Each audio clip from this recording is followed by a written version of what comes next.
Bonjour, c'est Félie, j'espère que vous allez bien. Et aujourd'hui on commence une nouvelle vidéo Sims avec des nouvelles princesses et héroïnes. Et là, comme vous le voyez à l'écran, je commence par Kida. Kida est la princesse d'Atlantide. Ce film n'a pas eu beaucoup, beaucoup de succès. C'est dommage parce que franchement, moi je l'aime bien. Voilà, je le trouve très sympa comme film. Et j'aime bien Kida aussi. Elle mérite d'être un peu plus vue, je trouve. Donc j'ai voulu la faire. Et je galère à faire un peu son visage parce que du coup elle a un physique un peu atypique. Déjà le style du dessin animé est atypique, hein, c'est pas des traits tout fins, tout lisses, voilà. Et donc j'ai cherché ce qui irait le mieux pour ses cheveux. Et ça a été un petit peu compliqué. Mais bon, voilà, on va rester sur celle-là. Ça ressemble un petit peu à la petite natte qu'elle a devant. Après, je vais faire son maquillage et je vais galérer à trouver quelque chose pour faire le tatouage sur ses yeux. Comme vous le voyez, hein, là, un tatouage. Et du coup, je vais partir sur un eyeliner bleu qu'elle aura tout le temps puisque ça a considéré, comme je vous le disais, comme un tatouage et pas comme du maquillage. Donc voilà. Après, pour les vêtements, disons que j'étais bien contente d'avoir le pack île paradisiaque. Parce que ça m'a permis de trouver des vêtements qui ressemblent un peu du coup à ce qu'elle porte. Puisque bon, l'Atlantide, c'est une civilisation disparue qui a été engloutie sous la mer. Ils sont pas du tout dans notre timeline, on va dire. Mais voilà, si vous n'avez pas vu le film, regardez-le. Franchement, il est très bien. Il est très cool. Et puis voilà pour l'instant. Elle a quelques bijoux. Alors oui, bien sûr, le cristal bleu. C'est évident. Le cristal bleu, en fait, donne le pouvoir aux Atlantides de pouvoir fonctionner des machines anciennes qui ont provoqué le cataclysme de leur disparition. Ça permet également de faire des boucliers pour les protéger en cas de catastrophe naturelle. Ça permet également de guérir et surtout de ne pas vieillir. Parce que Kida, comme elle le dit au début du film à Milo, donc Milo c'est le héros, elle a en gros, je crois, 3000 et quelques balais. Ou 2000, 2900, je sais plus. Enfin voilà, elle est très très très vieille. Mais ça ne se voit pas du tout. Tu la vois, tu te dis qu'elle a 20 ans au max, quoi. Ça va. Ça conserve bien l'Atlantide, on va dire. Donc voilà, pour tout ce qui est robe de soirée, etc., je suis restée, dans le thème ethnique, on va dire. Un peu polynésien, tout ça. Parce que bon, c'est l'Atlantide, on n'a pas vraiment la mode. Et dans les tons bleus et turquoise qui rappellent du coup sa tenue officielle, le cristal magique bien sûr, et la couleur de ses yeux. Parce que Kida a de très beaux yeux turquoise. Donc voilà. Honnêtement, moi je l'aime beaucoup. Sa version Sims, franchement, elle lui ressemble pas mal. Je lui ai fait les hanches larges et petite poitrine comme dans le dessin animé. Je l'ai faite assez musclée puisque quand même c'est une guerrière et une aventurière. Elle grimpe des montagnes, elle sait se battre, etc. Elle est vraiment très douée. Donc du coup je me voyais pas juste la faire toute fine, toute molle dans l'idée. Elle mérite d'être un peu fit, n'est-ce pas? Donc voilà, pour le reste de ses vêtements, franchement c'est vraiment... merci le pack... paradisiaque parce que franchement je sais pas trop comment je l'aurais habillée sinon. Peut-être en plus moderne, tu me diras effectivement, mais bon voilà. Oui, là j'ai essayé de lui trouver une coiffure pour la fête, mais bon j'en ai trouvé une finalement. D'ailleurs Kida c'est juste son surnom, son vrai nom ça doit être Kida Gakash il me semble. Mais bon, voilà, c'est parce que les Atlantes parlent une ancienne langue qui est la base de toutes nos langues actuelles. C'est d'ailleurs un petit gag avec Milo où il lui parle anglais, espagnol, français, et elle lui répond sans problème. C'est un peu le principe de Babel, si vous voulez, la tour de Babel, où au départ il y avait un langage unique qui a été séparé. Voilà, c'est un peu le même principe pour les Atlantes, du coup ils parlent toutes les langues, c'est très pratique. Donc là on va arriver à la fin. Bon, pour la tenue d'hiver, je suis juste restée dans les tons bleus, parce qu'honnêtement j'avais pas beaucoup d'idées. On va passer à ce qui est plus intéressant, c'est-à-dire son caractère. Ça a été compliqué. Je voulais lui mettre la famille, puisque c'est une princesse, elle veut sauver son royaume. Et son père, parce qu'il lui reste que son père, sa mère a disparu. Je spoil pas trop. Au final, je l'ai fait attacher au lieu, pour être attachée à son royaume, adoratrice de la nature, puisqu'elle adore ça, bien sûr, hein, elle vit sous l'océan, ils sont très proches. J'ai mis enfant des îles, justement. Par rapport à ça, je me suis dit que ça lui irait mieux peut-être que juste la nature, puisqu'elle est vraiment attachée à son chez elle et connaît pas l'extérieur.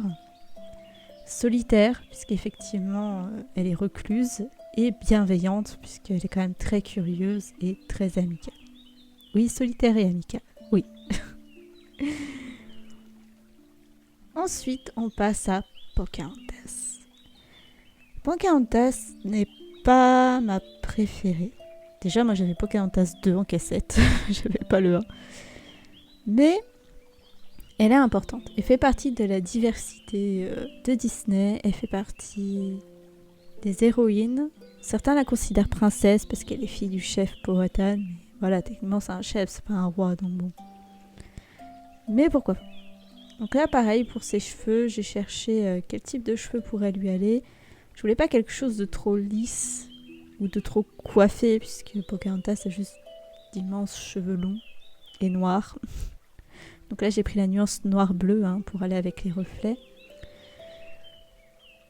Alors sur ces images officielles, Pocahontas est quand même extrêmement sexy, il faut le dire. Elle a une grosse poitrine, des grosses hanches, une taille très fine, elle est musclée.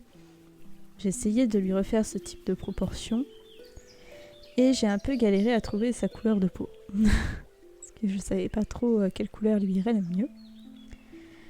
Mais j'étais contente, j'ai trouvé à lui un tatouage qui ressemble au sien. Alors je pouvais pas changer la couleur, mais au moins il était sur le bon bras et très ressemblant. Et là, du coup, j'ai essayé de l'habiller de façon moderne, mais qui lui ressemble. Et voilà, et j'ai trouvé cette petite robe jaune qui, je trouve, rappelle bien sa petite robe en peau. Je pense que c'est de la peau qu'elle a sur elle. Et là, le collier. Donc le collier, je vais mettre du coup à la fin, voilà celui-ci, vert et doré parce qu'il est plus joli. Même si je sais que son collier est bleu, de base bleu et argent. Mais ça rendait pas beau du coup avec ses vêtements, donc je me suis dit je vais plutôt lui laisser le vert et doré. Et là je cherche une tenue à lui mettre pour la tenue de habillée, pour les soirées. Bon, je me dis qu'une grande jupe ça lui irait bien. Après il fallait chercher surtout un haut. Voilà, donc là j'ai mis un petit haut orangé. Je voulais pas lui mettre une robe de bal. Parce que je vois pas Pocahontas en robe de bal en fait. Mais voilà, j'y ai tressé les cheveux. Parce que je me suis dit que ça lui irait très bien. En plus ça dégage son visage qui est très beau. Bon après pour le sport et la nuit, je suis pas foulée. C'est juste jaune quoi. Alors pour la nuit j'ai mis une chemise. Un peu pour la rêve qu'elle l'a piquée à John Smith. J'avoue, un petit peu. Ou John Rolfe, comme vous voulez. Et j'ai remis ces petites robes ethniques parce qu'au départ j'ai hésité à la mettre en robe quotidienne et je me suis dit qu'elle serait mieux en robe de fête, mais pour le côté broderie qui pouvait faire un peu natif américain. Donc là pareil pour la piscine j'ai tressé les cheveux un peu plus simplement, j'ai mis un motif de feuilles pour son côté un peu nature. Voilà, en vrai Pocahontas j'ai surtout essayé de garder des tons neutres, un peu beige, un peu gris et blanc. Ça rappelle sa tenue, il n'y avait pas grand chose à faire on va dire, c'est juste une version moderne d'elle. Et je suis vraiment contente de son visage, je trouve que je l'ai très bien fait. Parce que là c'est en accéléré donc vous n'avez pas vu trop galérer, mais en vrai j'ai galéré, j'ai passé du temps sur son visage. Là, pareil, je voulais lui mettre en aspiration un peu la nature, tout ça, mais je me suis dit non, c'est pas tant ça.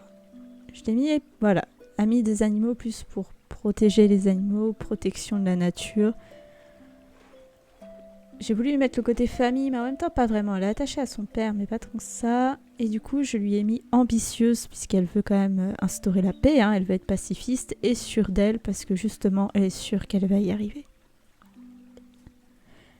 Et pour la petite dernière qui arrive, nous allons faire Mégara.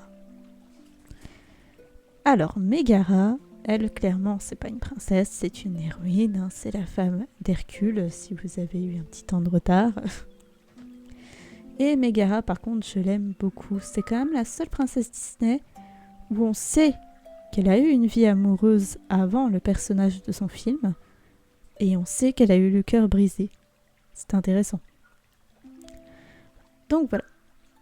Bon, ça lui donne un caractère un peu de chien, mais on peut comprendre. Tu te fais briser le cœur, ça te rend pas heureux, quoi. T'es pas joasse. Bon. Et pour Mégara, j'ai pas mal galéré parce que j'avais pas de grosse queue de cheval qui pourrait ressembler. Donc j'y ai mis celle-ci en torsade sur le côté parce que ça rappelle un peu le moment à la rivière quand elle torsade ses cheveux. Et pour son visage, ça va. Alors je pense qu'il est peut-être pas assez anguleux, mais j'arrivais pas à faire comme je voulais et je voulais pas la rendre dégueulasse, pour être honnête. Je voulais pas la rendre dégueu, donc du coup je me suis dit bon, on va laisser comme ça. Sur ces images de présentation, Mégara, elle est quand même très plate, très fine, elle a pas de sein, elle a pas de popotin, on va dire, mais elle a des hanches par contre. Donc j'ai essayé de refaire sa silhouette. Et là, pareil, je vais chercher une tenue moderne pour actualiser son chiton grec, puisque il n'y a plus trop de gens qui s'habillent en chiton de nos jours quand même. Et bon, là c'est un petit make-up, hein, rien de particulier. Donc voilà. Après, Mégara, elle est quand même bien connue, je pense. Son personnage du film est très bien écrit. Et n'a rien à voir avec le personnage mythologique. Mais franchement, c'est peut-être pas plus mal pour elle. Franchement. Pour ce qui est de ses vêtements, sinon, je suis restée plutôt dans les tons violets. Parce que, bon, bah, c'est sa couleur de sa robe, il n'y a rien d'extraordinaire. C'est un peu comme pour Pocahontas, il s'agit juste de la moderniser, qu'elle soit jolie, qu'elle soit pimpante, voilà. Alors, oui, c'est ce que j'allais dire. Je change la couleur de ses cheveux, puisqu'en fait, sur les artworks officiels Disney, Mégara, elle a les cheveux un peu bordeaux. J'allais dire bordeaux rosé, mais ça me fait penser à la pub pour le vin. Mais voilà, elle a les cheveux, oui, un peu de cette espèce de bordeaux rouge. Et du coup, le brun normal, ça la faisait pas trop ressembler finalement. Donc voilà, je lui ai mis finalement les cheveux un peu auburn comme ça. Et oui, j'ai essayé plein de tenues, mais ça me plaisait pas. Donc voilà, j'ai fait de mon mieux pour Mégara. Franchement, au niveau des fringues et tout, il n'y a pas grand chose à en dire, je pense. La partie intéressante va plus être au niveau de son caractère, puisque c'est une femme qui a un caractère très fort. Elle sait ce qu'elle veut, elle sait ce qu'elle ne veut pas, elle sait ce qu'elle a déjà vécu et qu'elle ne veut pas revivre. C'est une femme plus mature aussi. La plupart des héroïnes Disney, elles ont quoi, 16, 17 ans, par là. Mégara, je pense, elle en a plus 20 et quelques, peut-être 23, 25. Ah, peut-être pas 25, parce qu'Hercule, je crois, il a 18 ans. Je sais plus. Enfin, on dirait la maturité n'est pas question d'âge, certes, mais je pense que Mégara est plus âgée quand même que la plupart des héroïnes Disney. Ne serait-ce parce qu'elle a déjà un vécu, comme on le disait. Pardon. Alors, donc on a fini ses fringues, elle est toute belle, elle va aller danser, c'est génial. Je lui ai quand même mis âme sœur, puisque au final elle veut être aimée, ambitieuse et sûre d'elle parce qu'elle veut s'en sortir, elle sait ce qu'elle veut justement. Et réticente à s'engager puisqu'elle a eu le cœur brisé et que, comme le dit la chanson, non, non, jamais, je n'avouerai que je suis amoureuse. Et bien là-dessus, je vous laisse avec les filles et je vous fais de gros bisous. Abonnez-vous!